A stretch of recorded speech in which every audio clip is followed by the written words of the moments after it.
In the opening of the film, we watch a child narrating the journey of their father, a fearless leader of a space mission to the Trinity system. A tragic accident resulted in the death of the entire team except for him. Upon his return, he faced accusations of negligence due to the alleged misuse of an unknown substance, despite his impeccable track record as a combat pilot. The lack of concrete evidence spared him from severe punishment, resulting only in his reassignment to a new planet to lead a construction project. This demotion, combined with emotional strain, led to the end of his marriage. In another setting, we meet Indy, a young girl who, even though she's not thrilled about the new world, boards a plane with her father Kane, looking forward to the vacation they'll spend together.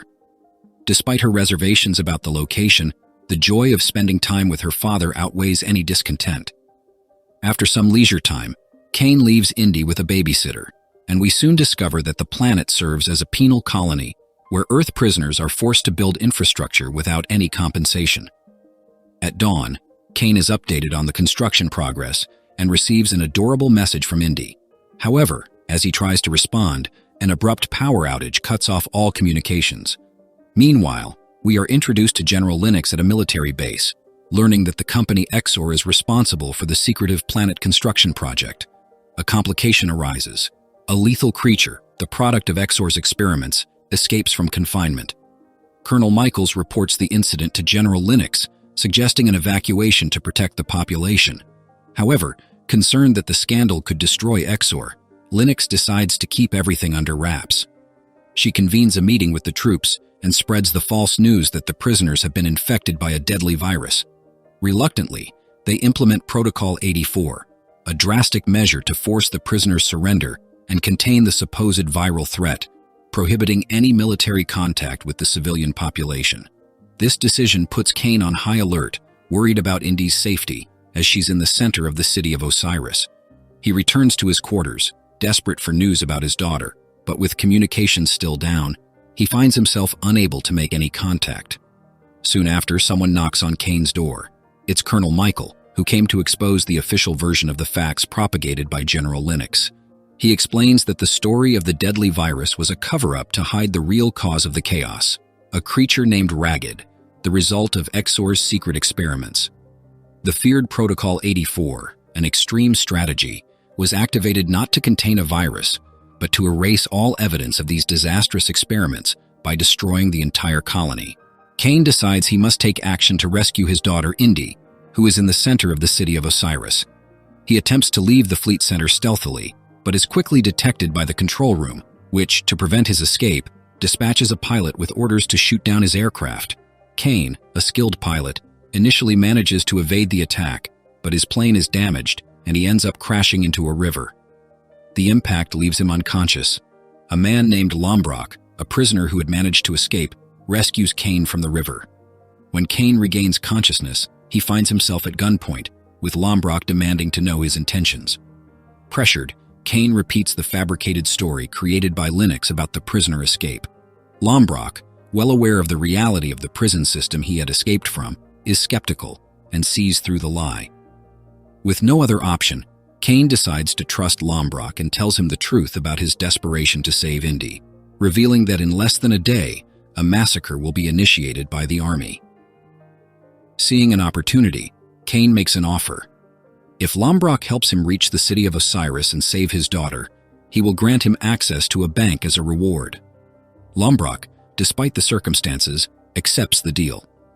The scene cuts to a flashback in the prison, where Lombrock is enjoying a calm moment with his fellow inmates, planning his escape.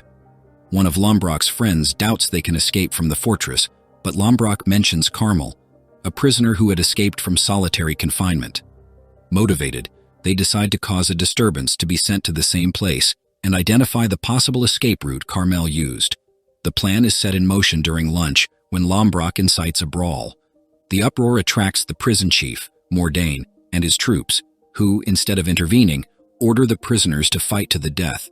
Lombrock is nearly defeated, but at the last moment, he is saved by a friend who, in a desperate act, kills the opponent, inciting a chaotic battle. Lombrock and his friends are confined to an isolation room, a tube with lights that mentally torture its occupants. Back with Lombrock and Kane, the urgency to reach Osiris required them to find transportation quickly. Lombrock led Kane to a local bar he knew from his days as a prisoner. They spotted a bus parked in front of the place and decided it would be the perfect vehicle for their escape. Inside the bar, they approached the bartender to find out more about the bus's owner. She informed them that the owner was nearby, involved in a knife-throwing competition, and suggested they wait until he finished. However, the time pressure was intense, and Kane, unable to wait, approached the man while he was still throwing knives, trying to negotiate for the use of the bus. The situation nearly escalated into a confrontation, but Lombrock intervened, offering a considerable sum for the vehicle rental, which calmed things down and sealed the deal. In a flashback, we return to the time before Lombrock's escape from prison. At that time, one of his friends had been transferred to a circular prison, where he was attacked by a monstrous creature with a long tongue. Meanwhile, Lombrock was listening to Mordain, one of the administrators, talk about terraforming and the need to eliminate local species resistant to human colonization. During this discussion, Mordain mentioned that creatures created by humans, including the feared Ragged, were designed to survive in extreme conditions. Suddenly, the door of the compartment where Lombrock was opened, causing him to fall to a lower level of the prison. There, he encountered Bostock again, who had previously escaped from solitary confinement. Creed, another fugitive, joined them after releasing the Ragged, which began a riot in the prison, infecting and killing several prisoners.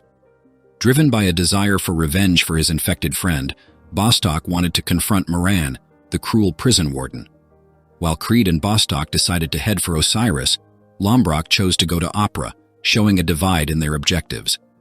The narrative then shifts back to Lombrock and Kane, who, accompanied by Jip and Bill, headed to a black market to acquire weapons, anticipating a confrontation with Exor's forces. There, they met Hopper and Mandel, arms dealers who, despite charging a high price, agreed to the transaction proposed by Kane. Satisfied with the payment, they didn't expect the Ragged to surprise them, prompting Hopper to act drastically by detonating a grenade. Finally, on the bus, Kane explained to Jip and Bill, who turned out to be siblings, what was about to happen in the next 12 hours. The siblings, who had been cast out by their family, chose to live independently on the colony planet. When they arrived at Osiris, they were met with a city in complete chaos, ravaged by the devastating attack of the Ragged. Kane and Lombrock went to the apartment where Indy was hiding, leaving Bill and Jip in charge of guarding the bus. As they attempted to enter the building, a gunshot echoed through the corridor. The shot came from Osman, Kane's neighbor, who in a panic explained that Indy and Rominia hadn't been found as they weren't responding in their apartment. Kane, fearful, entered the place, where the unimaginable became real as he saw Rominia dead on the floor. As despair began to take over, a small figure emerged from a closet. It was Indy, who timidly approached her father. She explained that Rominia had instructed her to hide and wait for him, a plan to keep her safe until she could be rescued. Knowing they needed to leave quickly, Kane, Lombrock, and Indy headed to the roof, from where they jumped to the bus, avoiding the Ragged that had already infested the surroundings. On board the bus, they found Bill severely wounded, a victim of an explosion orchestrated by Exor's troops, a sight that left Jip devastated. However, determined not to let her brother's sacrifice be in vain, she urged the group to press on. Kane, shaken and feeling guilty for the danger his daughter was facing, apologized to Indy, promising her a safe and happy future, words meant to comfort the girl amidst the chaos.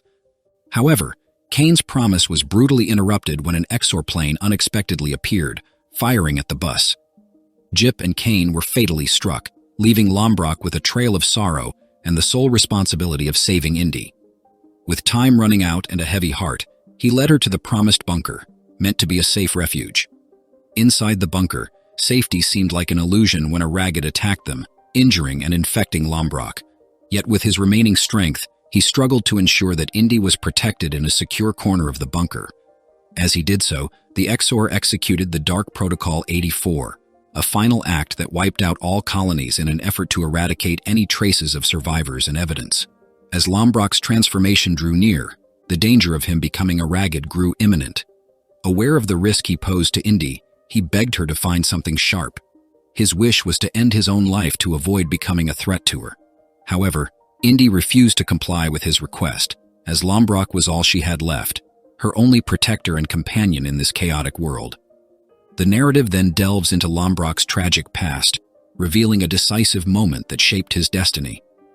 While working as a nurse, a terrible day brought a devastating car accident to the hospital emergency room. Among the injured were his own wife and son. The revelation that both had died instantly in the accident consumed him with uncontrollable fury. Blinded by grief and anger, Lombrock confronted the man responsible for the accident right there in the hospital and, in an act of desperate revenge, strangled him to death.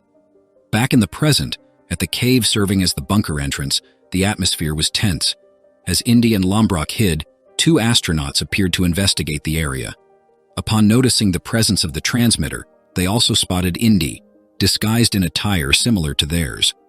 The situation escalated quickly when one of the astronauts was attacked and killed by a ragged, who, to everyone's shock, turned out to be Lombrock. Indy then seized the moment of confusion to confront the surviving astronaut, demanding to know the location of the fleet returning to Earth.